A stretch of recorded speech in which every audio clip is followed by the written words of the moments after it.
सुप्रभात।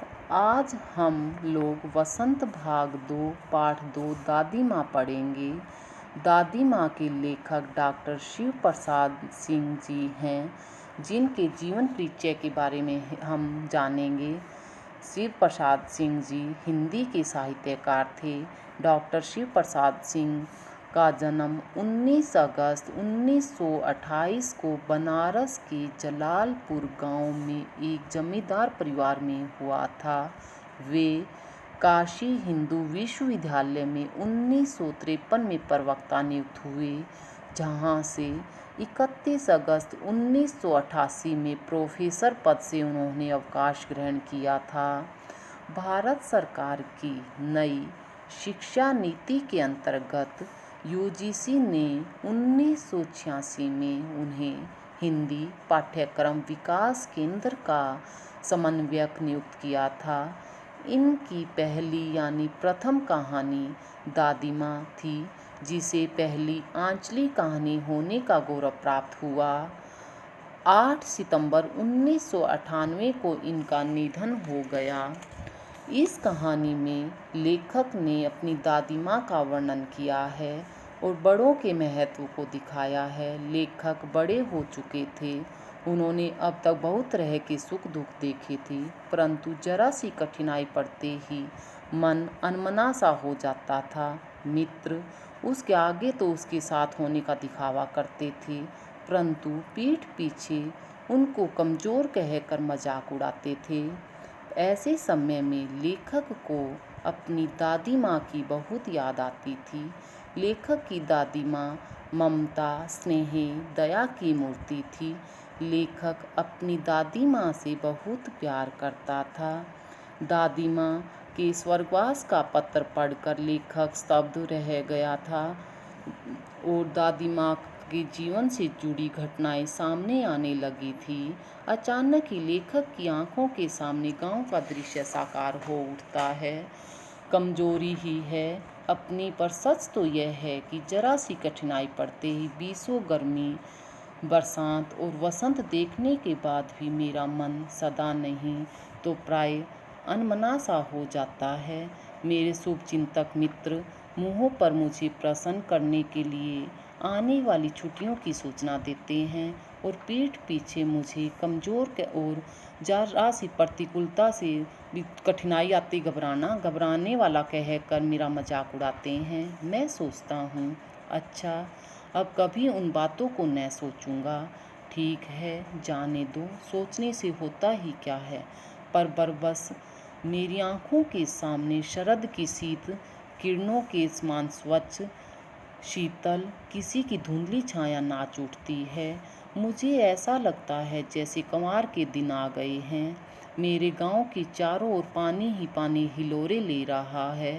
दूर के सिवान से बहकर आए हुए मोथा, ये जंगली घासें हैं, मोथा और साई की अधकली घासें, घरेऊ और वन प्याज की जड़ें तथा नाना प्रकार की बरसाती घासों, जब बारिश होती है तो ये कई तरह की घासें अपने आप पैदा हो जाती हैं ना, उसके बारे में बताया। घासों के बीज सूरज की गर्मी में खोलते हुए, मतलब गर्मी के कारण पानी गर्म हो जाता है ना तालाबों का, हुए पानी में सड़कर एक विचित्र गंध छोड़ रहे हैं। रास्तों में कीचड़ सूख गया है और गांव के लड़के किनारे पर झागपूर्ण जलाशयों में धमाके से कूद रहे हैं। जलाशय मतलब तालाब।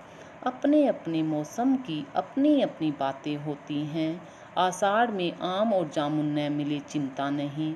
अगहन एक हिंदी कैलेंडर के नाम के महीनों से जाना जाता है। अगहन में चिवड़ा और गुड़ न मिले दुख नहीं। चिवड़ा चावल से बनाया जाता है।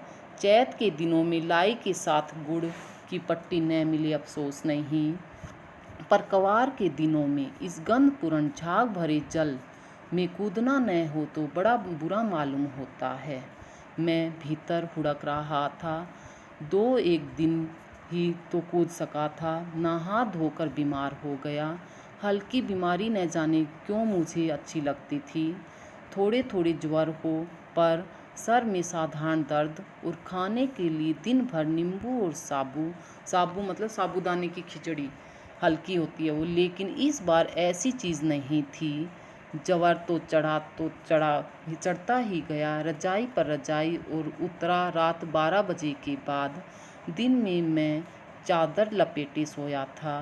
दादी माँ आई, शायद नहा कर आई थी, उसी झाग वाले जल से।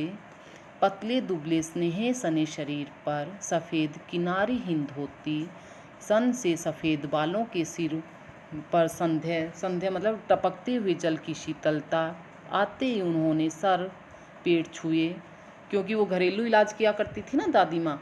आंचल की गांठ खोल, आंचल मतलब अपनी जो उन्होंने साड़ी पहनी हुई थी उसका जो पल्लू था उसकी गांठ खोलकर किसी अदृश्य शक्तिधारी के चबूतरे की मिट्टी मुंह में डाली, माथे पर लगाई। दिन रात चारपाई के पास बैठी रहती, कभी पंखा झलती, कभी जलते हुए हाथ पैर कपड़े से सहलाती। सर पर दालचीनी भी एक वो मसाला होता है का लेप करती और 20 बार छू छू कर ज्वर का अनुमान, ज्वर मतलब बुखार का, देखती कि है या नहीं अनुमान करती। हांडी में पानी आया कि नहीं, हांडी मतलब मिट्टी का बर्तन, उससे पीपल की छाल से छोंका कि नहीं। खिचड़ी में मूंग की दाल एकदम मिल तो गई है। कोई बीमार के घर में सीधे बाहर से आकर तो नहीं चला गया है। आदि लाखों प्रश्न पूछ कर घर वालों को परेशान कर देती। दादी माँ को गवई गांव की 50 किस्म की दवाओं के नाम याद थे। गांव में कोई बीमार होता उसके पास पहुंचती और वहाँ भी वही काम करती, क्योंकि गांव में अगर कोई भी बीमार हो जाता तो दादी माँ ही उनका घरेलू इलाज किया करती थी। हाथ छूना, माथा छूना, पेट छूना, फिर भूत से लेकर मलेरिया, सरसाम होता है कंपी छुड़ाने वाला, भी बहुत तेज़ बुखार होता है, उसमें बहुत ज़्यादा ठंड लगती है, निमोनिया तक का अनुमान विश्वास के साथ सुनाती। महामारी विषुचिका होता है छूत की बीमारी। विषुचिका के दिनों में रोज़ सवेरे उठकर स्नान के बाद लवंग मतलब लौंग और गुड़ मिश्रित जलधार, गुग्गल और धूप, सफाई कोई उनसे सीख ले। दवा में देर होती, मिश्री या शहद ख़त्म हो जाता, चादर या गिलाब नहीं बदले जाते तो वे जैसे पागल हो जाती। बुखार में तो मुझे अब भी आता है, नौकर पानी दे जाता है। मैस महाराज मतलब खाना बनाने वाला, अपने मन से पकाकर खिचड़ी या साबू मतलब साबूदाने की खिचड़ी डॉक्टर साहब आकर नाड़ी देख जाते और कुनैन मिक्सचर की शीशी की तिताई के डर से बुखार भाग भी जाता है। कुनैन और वो कुनैन की गोलियां होती है ना, वो बहुत कड़वी होती है, तिताई का मतलब कड़वी, पर न जाने क्यों ऐसा बुखार को बुलाने का जी ही नहीं होता।